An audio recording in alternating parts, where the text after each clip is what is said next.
నిన్న Mehdipatnam to Bus Bhavan route అంతా VIP special route అయిపోయిందనుకో రాదుర్రి.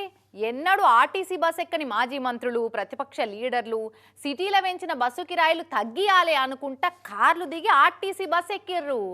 టీవీలో కనిపించే లీడర్లు బస్సులు ఎక్కి కళ్ళ ముంగట కనిపించే వరకు అటు కండక్టర్లు ఇటు డ్రైవర్లు కూడా మస్తు ఖుషైర్రట. కానీ వాళ్ళని అడ్డుకోనికే పోలీసులకు మస్తు తిప్పలైందట పాపం.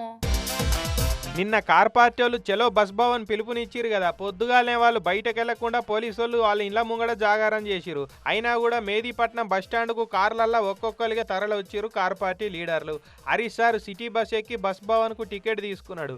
ఇక ఇంతకు ముందు 30 ఉంటే ఇప్పుడు 40 అయింది. ఏంది దోపిడీ అనుకుంటా హరీష్ సార్ గరమైండు. ఇప్పుడు నేను టికెట్ ఇప్పుడే కొన్నాను ఆర్టీసీలో.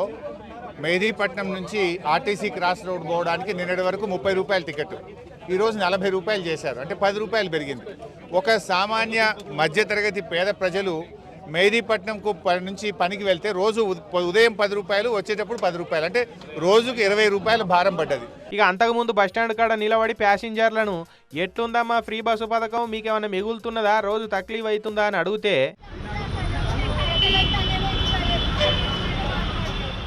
ఇక ఏడసారు మాకు అసలే రెస్పెక్ట్ ఇస్తలేరు, బస్సులలో సీట్లే ఉంటలేవు, వాడవాళ్ళు ఉంటే డ్రైవర్లు బస్సులే ఆపుతలేరని మహిళలు చెప్పుకరాబట్టిరు. ఇక బస్సు భవన్కు బయలుదేరుతుంటే నడిమిట్లా పోలీసు వాళ్ళు అడ్డుకొని బీఆర్ఎస్ లీడర్లను పోలీస్ స్టేషన్లకు పట్టుకపోయారు. ఇదివరకే బొచ్చెడు సార్ల ఛార్జీలు పెంచిరు, మళ్ళీ నివాట్ల పెంచుతారని హరీష్ సార్ గరమైండు. ఇది చాలా దుర్మార్గం. ఇప్పుడు ధరలు పెంచింది నువ్వు, పేదల ఉసురు పోసుకున్నది నువ్వు, ఆడవాళ్ళకు ఫ్రీ అన్నావు, మగవాళ్ళ టికెట్ ఏమో డబ్బులు కొట్టినావు. ఇదేం ఫ్రీ ఇచ్చినట్టు? ఆడవాళ్ళకి ఫ్రీ, మగవాళ్ళకి డబ్బులు ఇచ్చినాక ఆడికాడికి అయిపోయాయి. ఇది ఈరోజు చాలా దుర్మార్గమైనటువంటి పాలన. అటు కేటీఆర్ సార్ కూడా సర్కారు మీద గట్టిగానే మండిపడ్డాడు. కుడి చేయితోటి ఇచ్చి ఎడమ చేయితోటి దోసుడు అంటే గిదే. ఇక ఏమిటికి ఫ్రీ బస్సు పథకం పెట్టి అని ఎక్కిరియ పట్టిండు. కొంతమంది లీడర్లనే బస్సు భవన్లో ఓనిస్తామనే వరకు మాజీ మంత్రులు, బీఆర్ఎస్ పెద్ద లీడర్లంతా పోయి ఆర్టీసీ కొత్త ఎండీ నాయిరెడ్డి సార్ను కలిసి ఛార్జీలు తగ్గియాలని వినతిపత్రం ఇచ్చి వచ్చిరు. ఆర్టీసీకి 1353 కోట్లు సర్కారు నుంచి రావాలని నాయిరెడ్డి సార్ చెప్పిండు. మేము ఆర్టీసీకి 9246 కోట్లు ఇచ్చిన ఉన్నప్పుడు కాంగ్రెస్ సర్కార్ ఏమో ఇప్పుడు ఆర్టీసీని ముంచుదామని చూస్తున్నదని కూడా తిట్టిపోసిరు.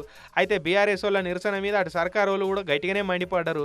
ఆర్టీసీని ఆగం పట్టించిందే బీఆర్ఎస్ వాళ్ళు, మళ్ళీ మీరు మమ్మల్ని అంటున్నారా అని కూడా దుమ్మెత్తిపోసిరు. ఇక మొత్తానికైతే కార్లు దిగి బస్ ఎక్కిన బీఆర్ఎస్ లీడర్లను చూసి డ్రైవర్లు, కండక్టర్లు టికెట్లు కొట్టాలనా, ముందుగాలు సెల్ఫీలు కొట్టాలనా అని కన్ఫ్యూజ్ అయ్యారట.